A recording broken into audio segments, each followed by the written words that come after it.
दोस्तों आप सभी का एक बार फिर से स्वागत है आपके अपने चैनल राइटी ब्लॉग में। दोस्तों मनाली भारत के हिमाचल प्रदेश के कुल्लू जिले में 2000 मीटर की ऊंचाई पर स्थित एक लोकप्रिय पर्यटक स्थल है, मतलब टूरिस्ट प्लेस है। यहाँ प्रतिवर्ष लाखों की संख्या में टूरिस्ट बर्फबारी का आनंद लेने आते रहते हैं। मनाली राज्य भारत की राजधानी दिल्ली से करीब 550 किलोमीटर और चंडीगढ़ से करीब 300 किलोमीटर और हिमाचल प्रदेश की राजधानी शिमला से इसकी दूरी करीब 250 किलोमीटर के आसपास है। दोस्तों सर्दियों का मौसम शुरू हो चुका है और मनाली में बर्फबारी मतलब स्नोफॉल का मौसम भी आ चुका है। अगर आप इस सीज़न मनाली जाने का प्लान बना रहे हैं तो आज मैं आपको वहाँ की लगभग सारी जानकारियाँ देने वाला हूँ। दोस्तों कुछ पॉइंट के आधार पर मैं आपको जानकारी दूंगा, जैसे कि मनाली कैसे जाएं, होटल में रूम की बुकिंग कहाँ और कैसे हो सकती है, मनाली में कहाँ कहाँ घूमने जाएं, मनाली से रोहतांग कैसे जाएं और कितना खर्च हो सकता है, मनाली में क्या क्या सावधानियां रखनी है जिससे आप फ्रॉड लोगों से बच सकते हैं, और दोस्तों मनाली में 2 लोगों का खर्चा कितना हो सकता है। दोस्तों हाल ही में 15 नवंबर को हम मनाली गए थे, जिसके आधार पर आपको जानकारी देने वाला हूँ। तो चलिए दोस्तों आपको स्टेप बाय स्टेप सारी जानकारियाँ देता हूँ कि मनाली में अपने को यात्रा का मैनेजमेंट कैसे करना है।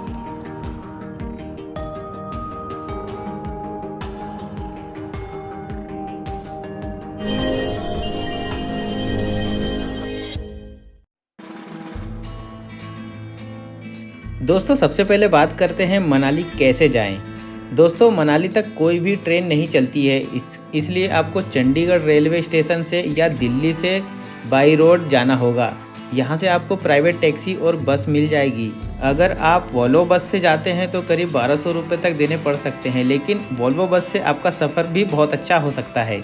दिल्ली और चंडीगढ़ से बस या प्राइवेट टैक्सी का किराया अलग अलग है। अगर आप दिल्ली से जाते हैं तो आपको 10 घंटे से ज़्यादा का समय लगेगा और चंडीगढ़ से करीब 7 से 8 घंटे मनाली पहुंचने में लगेंगे। दोस्तों अब दूसरी बात करते हैं मनाली पहुंचने के बाद हम रूम कहां पर बुक करें। मनाली में आपको कहीं भी 1000 रुपये से लेकर 5000 रुपये तक अच्छे से अच्छे रूम मिल जाएंगे, लेकिन आप मॉल रोड के आसपास ही रूम लेना, जिससे आपको घूमने फिरने में ज़्यादा आसानी होगी। और अगर आप अपनी गाड़ी से जा रहे हैं तो होटल वहाँ लेना जहाँ पार्किंग की व्यवस्था हो, नहीं तो आपको मनाली की पार्किंग में गाड़ी खड़ी करना पड़ेगा, जिससे आपको काफ़ी परेशानी हो सकती है। दोस्तों अब बात करते हैं मनाली में पहुँचने के बाद वहाँ कहाँ कहाँ घूमने जाएं। दोस्तों मनाली में आपको बहुत सारी जगह मिल जाएंगी, लेकिन आप हडिम्बा देवी मंदिर और वन विहार जो कि मंदिर के पास ही है वहाँ पर भी घूमने जा सकते हैं, और ओल्ड मनाली और मॉल रोड में पैदल ही घूम सकते हैं, क्योंकि ये करीब 2 से 3 किलोमीटर के अंदर ही आते हैं। इसके अलावा आप सोलांग वैली, अटल टनल और सीसू जो कि मनाली से करीब 15 से 30 किलोमीटर के दायरे में आते हैं, मतलब 15 से 30 किलोमीटर की दूरी पर हैं। वहाँ पर आप वहाँ जाने के लिए आप कार बुक करके या तो अपनी ही गाड़ी से जा सकते हैं, लेकिन अगर आप यहाँ घूमने के लिए बाइक लेना चाहते हैं तो आप यहाँ जगह जगह आपको ऐसी दुकानें मिल जाएंगी जो बाइक रेंट पर मिलती हैं। इनका किराया लगभग 500 रुपये से शुरू होता है और 1500 रुपये तक जाता है। मतलब कि अगर कोई भी जैसे आप स्कूटी लेते हैं या बाइक लेते हैं या तो बुलेट लेते हैं तो उनका किराया अलग अलग हो सकता है। मनाली से रोहतांग पास जो कि 51 किलोमीटर की दूरी पर है। दोस्तों आपको बता दूं कि जब मनाली में बर्फबारी होने लगती है तो रोहतांग पास बंद कर दिया जाता है, क्योंकि बहुत ज़्यादा स्नोफॉल होने के कारण रोहतांग जाने वाला पहाड़ी रास्ता बर्फ़ से पूरा ढक जाता है। लेकिन अगर आप जब भी जाते हैं और रोहतांग पास जाने का रास्ता चालू रहता है तो आपको मनाली से गाड़ी बुक करनी होती है, जिसका किराया 2500 रुपये से 5000 रुपये तक हो सकता है। इसका जो किराया है वो गाड़ी के हिसाब से तय किया जाता है। अगर आप अल्टो कार बुक करते हैं तो 3000 रुपये तक देना होता है, और यदि दूसरी अच्छी गाड़ी बुक करते हैं तो उसके चार्जेस भी बढ़ जाते हैं। दोस्तों मैं आपको यह सलाह दूंगा कि यदि आप अपनी फैमिली के साथ जाते हैं तो आप अल्टो कार ना लेकर थोड़ी अच्छी कार ही बुक करें, जिससे पहाड़ों में घुमावदार रास्तों में सफ़र करने में ज़्यादा परेशानी नहीं होगी। रोहतांग पास जाने के लिए 500 रुपये का चालान देना होता है। अगर आप कार बुक करके जाते हैं तो ये 500 रुपये भी आपको ही देने होंगे। अगर अल्टो कार की बात करें तो मान लो 2500 रुपये कार के और 500 रुपये अपने चालान के लगते हैं, मतलब उसका पास बनवाना पड़ता है तो 500 रुपये उसके देना पड़ता है, मतलब 3000 रुपये की पड़ेगी। मनाली से रोहतांग 51 किलोमीटर की दूरी पर 13,000 फीट की ऊंचाई पर स्थित है। रोहतांग में आपको मोबाइल नेटवर्क बिल्कुल भी नहीं मिलेगा। यहाँ आपको थोड़ी बहुत स्पोर्ट्स एक्टिविटी भी देखने को मिल जाएगी। रोहतांग आने जाने में और वहाँ समय बिताने में पूरा एक दिन लग सकता है।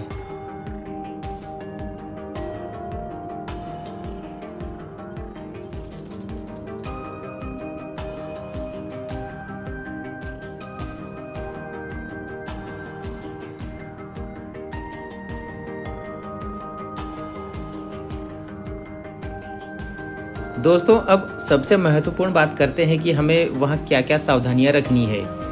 सबसे पहली बात, अगर आप वहाँ घूमने के लिए गाड़ी की बुकिंग करवाते हैं तो उनसे पूरी बात कर ले कि हमारे पैकेज में क्या क्या शामिल रहेगा, मतलब हम कहाँ कहाँ घूम सकेंगे और उसमें समय कितना लगेगा। दोस्तों, जितनी भी स्नोफॉल स्पोर्ट्स एक्टिविटी होती है उनका अलग अलग जगह पर पहले रेट पता कर ले, उसके बाद ही कोई भी स्पोर्ट्स एक्टिविटी करें। और जब आप स्पोर्ट्स एक्टिविटी के लिए सूट को रेंट पर ले रहे हैं तो वो अलग अलग दुकान में भी इसकी जानकारी ले लें कि उसकी कीमत क्या है। यहाँ के दुकान वाले आपको सूट और जूते रेंट पर देने के साथ साथ स्पोर्ट्स एक्टिविटी के लिए भी बोलेंगे, लेकिन आप इनके बहकावे में बिल्कुल भी मत आना। और जहाँ स्पोर्ट्स एक्टिविटी होती है वहीं जाकर प्राइस में मोल भाव जरूर कर लेना। दुकान वाले आपको ये भी बोलेंगे कि गाइड रख लो जो आपको घुमाने में मदद करेगा, लेकिन दोस्तों यहाँ आपको गाइड की ज़रूरत बिल्कुल भी नहीं है। ये दुकान है 140 नंबर।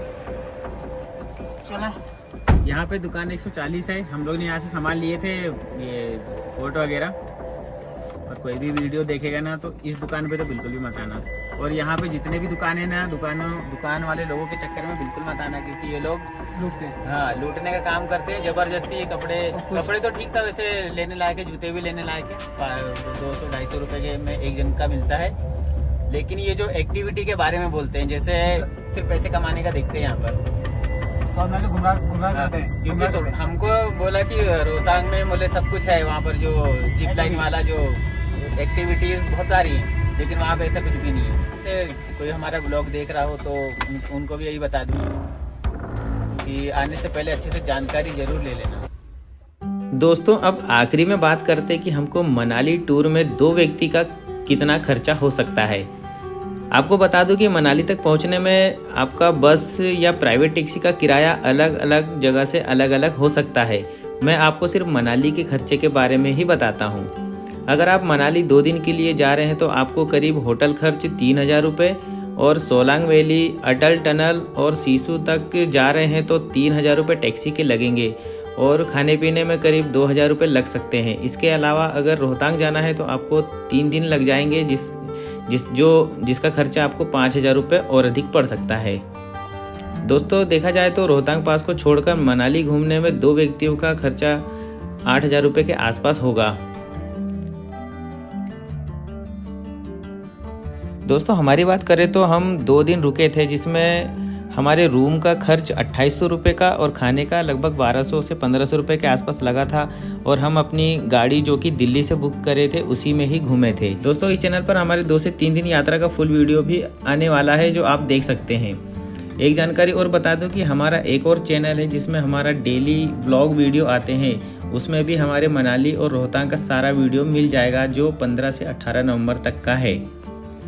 इसके अलावा अगर आप कुल्लू भी जाना चाहते हैं तो ये आपको मनाली से पहले ही मिल जाएगा, जहां दिसंबर, जनवरी और फरवरी में स्नोफॉल होती है और स्पोर्ट्स एक्टिविटी भी होती है। तो दोस्तों, आज के वीडियो में बस इतनी ही जानकारी, और अगर आपको अधिक जानकारी चाहे तो आप मुझे कमेंट कर सकते हैं, तो मैं आपको वहां पर थोड़ी बहुत और जानकारी भी दे सकता हूं। अगर वीडियो पसंद आया होगा तो मेरे चैनल को सब्सक्राइब करके बेल आइकन को जरूर दबा देना।